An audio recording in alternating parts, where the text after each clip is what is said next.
Welcome to special live. నేను రమా మండవ. ఈరోజు లైవ్లో భాగంగా మనం తీసుకోబోతున్న టాపిక్ ఏంటంటే, ఓవరాల్గా చూసినట్లయితే ఈ రోజున అవినాష్ రెడ్డి బీజేపీ వైపు చూసే ప్రయత్నం చేస్తున్నారా వైఎస్ అవినాష్ రెడ్డి అంటే అవునని అనుకోవాలి. ఎందుకంటే గత కొన్ని రోజులుగా ఆయన వేసిన అడుగులు అటువైపే వెళ్తూ ఉన్నాయి. అనేక రకాలుగా లీకులు కూడా వస్తున్నాయి. అవినాష్ రెడ్డి లాంటి వాళ్ళు బయటకు వచ్చి దీన్ని ఖండించే ప్రయత్నం చేస్తున్నా, తను ఎట్టి పరిస్థితుల్లోనూ జగనన్నను వీడను అని చెప్పే ఒక మెసేజ్ ఇచ్చే ప్రయత్నం చేస్తూ ఉన్నా, బట్ ఆయన మీద మాత్రం అదే స్థాయిలో చర్చ అయితే జరుగుతోంది, ప్రచారం అయితే జరుగుతోంది. ఎందుకంటే ఈ రోజున తన అన్న పార్టీలో ఉంటే తనకి వివేకానంద రెడ్డి మర్డర్ కేసు విషయంలో తనకి ఎంతవరకు ప్రొటెక్షన్ ఉంటుంది అన్నది అవినాష్కి ఊహకి కూడా అందడం లేదు. అలాంటి సిచ్యువేషన్లో తాను జగన్మోహన్ రెడ్డి నేకెడ్గా వదిలేస్తే తాను వివేకానంద రెడ్డి మర్డర్ కేసు విషయంలో జైలుకి వెళ్ళడం ఖాయమన్న ఆందోళన కూడా అవినాష్ రెడ్డిలో ఉంది. సో అటు టీడీపీలోకి తను వెళ్లే పరిస్థితి లేదు, జనసేనలోకి వెళ్లే పరిస్థితి లేదు. అందుకే అవినాష్ రెడ్డి ఈ రోజున తనకు వైబిలిటీగా ఉండే బీజేపీలోకి వెళ్ళినట్లయితే ఈరోజు తాను ఆ కేసుల నుంచి తనకి ఎగ్జామ్షన్ వస్తుంది అని కూడా ఆయన అంచనా వేస్తున్నట్టుగా చర్చ జరుగుతోంది. ఇటీవల మనం చూస్తే ఆదినారాయణ రెడ్డి లాంటి వాళ్ళు మాట్లాడిన తీరు కానీ, వాళ్ళు ఇస్తున్న లీకులు కానీ చూసినట్లయితే కూడా అవినాష్ రెడ్డి బీజేపీలోకి వెళ్ళడం ఖాయమన్న అంచనాలు కూడా తెర మీదకి తెస్తున్నాయి. ఇక ఇదే సమయంలో జగన్మోహన్ రెడ్డి కావాలనే అవినాష్ రెడ్డిని బీజేపీలోకి పంపిస్తున్నారనే చర్చ కూడా మరోవైపు హాట్ టాపిక్ అవుతోంది. అయితే ఇందులో నిజమెంత ఉందనేది మనం చెప్పుకునే ప్రయత్నం చేద్దాం. అసలు ఈ పరిస్థితికి అవినాష్ రెడ్డి జగన్మోహన్ రెడ్డి ఎందుకు వచ్చారనేది కూడా మనం వివరించే ప్రయత్నం చేద్దాం.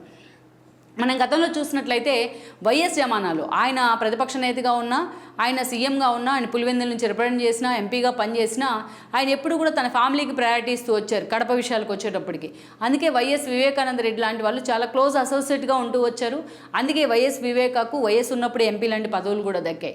అప్పట్లో వైఎస్ భాస్కర్ రెడ్డి ఫ్యామిలీని ఆ స్థాయిలో అయితే వైఎస్ ప్యాంపర్ చేయలేదనేది అందరికీ తెలిసిన విషయమే. ఎప్పుడైతే వైఎస్ మరణించారో ఆ మరణం తర్వాత జగన్మోహన్ రెడ్డి పార్టీ పెట్టే ప్రయత్నం చేశారు. అయితే ఆ క్రమంలో వైఎస్ వివేక కాంగ్రెస్లోనే ఉండిపోయి ఉన్నారు. ఆయనకి కిరణ్ కుమార్ రెడ్డి క్యాబినెట్లో ఆ రోజున మంత్రి పదవి కూడా దక్కడం జరిగింది. ఇలాంటి సిచ్యువేషన్లో వైఎస్ వివేక తనతో నడవని కారణంగా జగన్మోహన్ రెడ్డి నిజంగానే ఆయన మీద పగబడుతూ వచ్చారు. అందుకే ఈ క్రమంలోనే అటు భాస్కర్ రెడ్డి ఫ్యామిలీని దగ్గర చేసుకునే ప్రయత్నం చేశారు.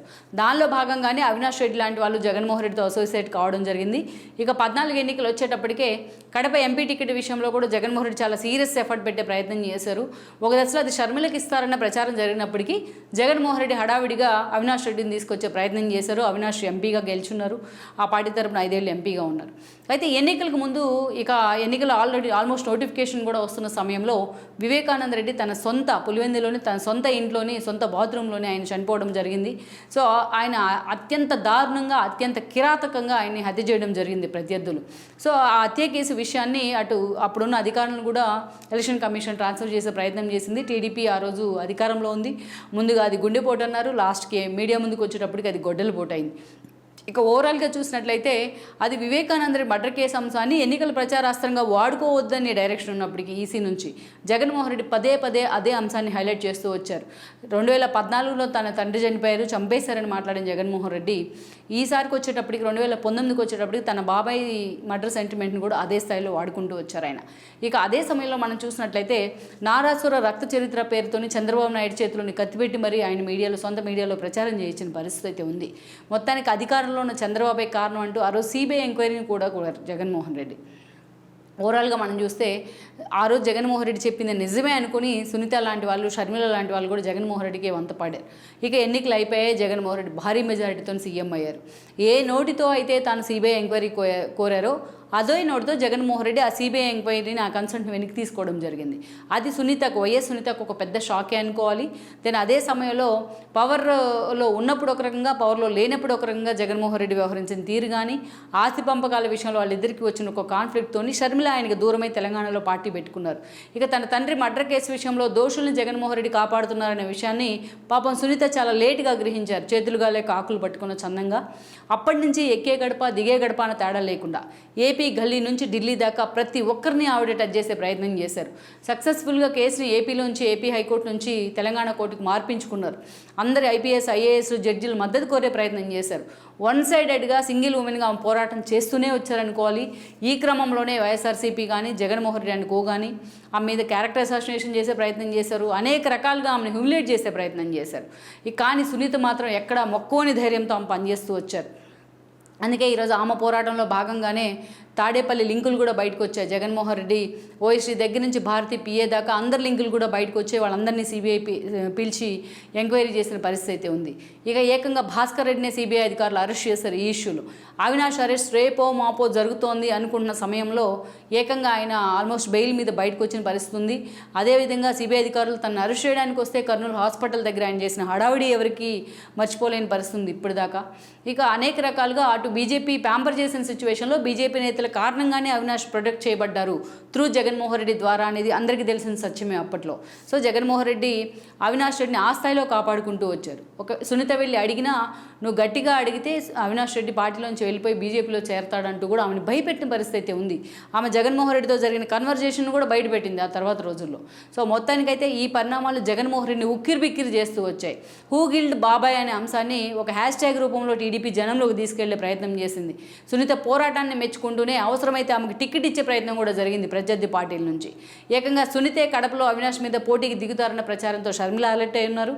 కాంగ్రెస్ నుంచి ఆమె పీసీసీ చీఫ్గా ఉండి కడప టికెట్ మీద తానే పోటీ చేసిన పరిస్థితి ఉంది సునీతని పక్కన పెట్టి.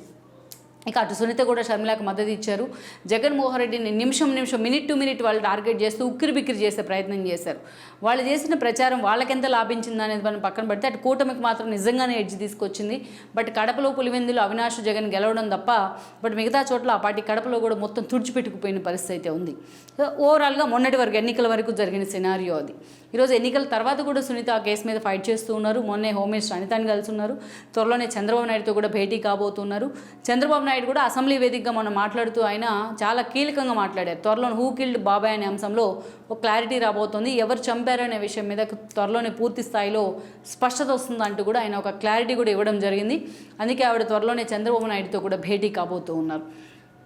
చంద్రబాబు నాయుడు ఎప్పుడైతే అసెంబ్లీ వేదిక ఇలాంటి ప్రకటన చేశారో అప్పటి నుంచి అటు జగన్మోహన్ రెడ్డిలో ఇటు అవినాష్ రెడ్డిలో ఒక గుబులు మొదలైంది అనుకోవాలి. ఈ రోజున నిజంగా ఆ కేసు మీద అంత సీరియస్గా చంద్రబాబు నాయుడు ఫోకస్ పెడితే ఫస్ట్ విక్టిమ్ అయ్యేది అవినాష్ రెడ్డి. అవినాష్ రెడ్డి ఈరోజు జైలుకి వెళ్ళారంటే తద్వారా విక్టిమ్ అయ్యేది జగన్మోహన్ రెడ్డి.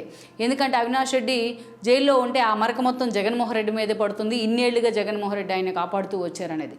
పోనీ అలా అని అవినాష్ రెడ్డిని కాపాడుకోవడానికి బీజేపీ దగ్గరికి వెళ్దామా అంటే ఈరోజు బీజేపీ ఆల్రెడీ కూటమి ప్రభుత్వంలో ఉంది. కలిసిపోయే వాళ్ళు ముగ్గురు గవర్నమెంట్ను ఫామ్ చేసి ఉన్నారు. జగన్మోహన్ రెడ్డి కోరిన ఆయనకు అపాయింట్మెంట్ కూడా మోడీ అమిత్ షా ఇవ్వని పరిస్థితి అయితే ఉంది. అలాగే ఈరోజు అవినాష్ రెడ్డి విషయంలో ఎగ్జామ్స్ ఇస్తారని కూడా మనం ఊహించలేం. ఎందుకంటే చంద్రబాబు నాయుడు అవసరం చాలా ఉంది బీజేపీకి ఈ రోజున. అటు నితీష్ చంద్రబాబు నాయుడు చిన్నగా దగ్గినా కూడా ఈ రోజున బీజేపీ పెద్దలు ఉలిక్కి పడుతున్న పరిస్థితి అయితే ఉంది.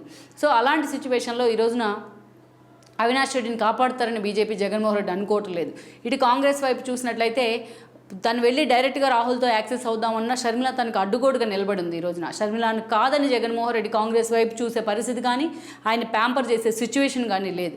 సో అందుకే జగన్మోహన్ రెడ్డికి ఒక డైల్మా ఉంది ఈరోజు అవినాష్ రెడ్డిని ఏం చేయాలా అనేది. బట్ ఇదే సమయంలో ఈ పరిణామాలు మొత్తాన్ని కూడా తనకు అనుకూలంగా మార్చుకునే ప్రయత్నం చేస్తోంది టీడీపీ సర్కార్.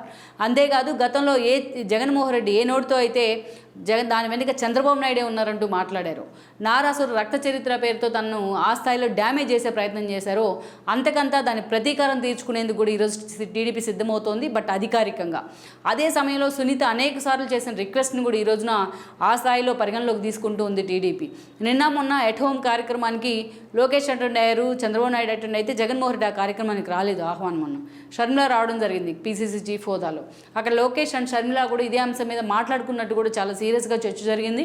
సో ఓవరాల్గా మనం చూసినట్లయితే వివేకానంద రెడ్డి మర్డర్ కేసు విషయంలో పూర్తి స్థాయిలో అవినాష్ ఫిక్స్ అయిపోయినట్లయిన లీకులు కూడా వస్తున్నాయి. అందుకే అవినాష్ గత్యంతరం లేని పరిస్థితుల్లో తన అన్న సిచ్యువేషనే బాగాలేదు. ఇప్పుడు అటు బీజేపీ అండగా లేదు, ఇటు రాష్ట్రంలో ప్రతిపక్ష హోదా కూడా లేదు. ఇలాంటి సిచ్యువేషన్లో ఆయన వేరే పార్టీ వైపు చూస్తున్న సిచ్యువేషన్ కూడా లేదు. ఇక్కడ టీడీపీ అండ్ జనసేన వైపు అవినాష్ రెడ్డి ఎలాగూ వెళ్ళలేరు. అది కాంగ్రెస్ వైపు వెళ్దామన్న షర్మిల లాంటి వాళ్ళకు తను పూర్తిగా బ్లాక్ చేసిన పరిస్థితి అయితే ఉంది. ఇలాంటి సిచ్యువేషన్లో ఆయన బీజేపీ వైపు చూస్తున్నారన్న ప్రచారం ఉంది.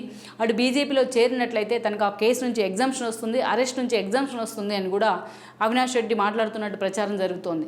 ఆల్రెడీ పెద్దిరెడ్డి మిథున్ రెడ్డికి సంబంధించి బీజేపీ బంపర్ ఆఫర్ ఇచ్చిందని చర్చ కూడా ఉంది. బట్ నిన్న మొన్న చూసినట్లయితే ఆదినారాయణ రెడ్డి లాంటి వాళ్ళు కూడా అవినాష్ రెడ్డి లాంటి వాళ్ళు బీజేపీకి వచ్చే ప్రయత్నం చేస్తున్నారన్న లీకులు కూడా కొన్ని ఇవ్వడం జరిగింది.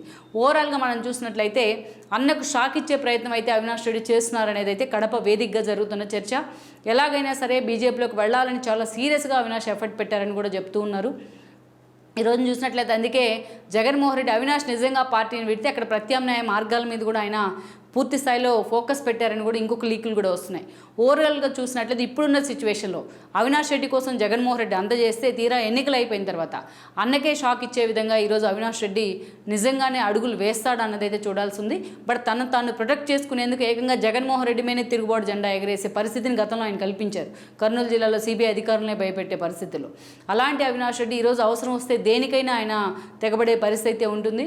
సో అందుకే బీజేపీలోకి వెళ్ళి తాను ప్రొటెక్ట్ చేసుకునే అవకాశం అయితే ఉందనే కొన్ని జాతీయ స్థాయిలో కూడా ఈరోజు ఢిల్లీ స్థాయిలో కూడా చర్చ అయితే ఉంది అవినాష్ రెడ్డి గురించి. లెట్స్ సీ మరి జగన్మోహన్ రెడ్డి తన బ్రదర్ని ఎంతవరకు కూడా హోల్డ్ చేసే ప్రయత్నం చేస్తారన్నది మనం చూడాల్సింది. ఈ వీడియో మీకు నచ్చినట్లయితే please share, like and subscribe R24 Telugu.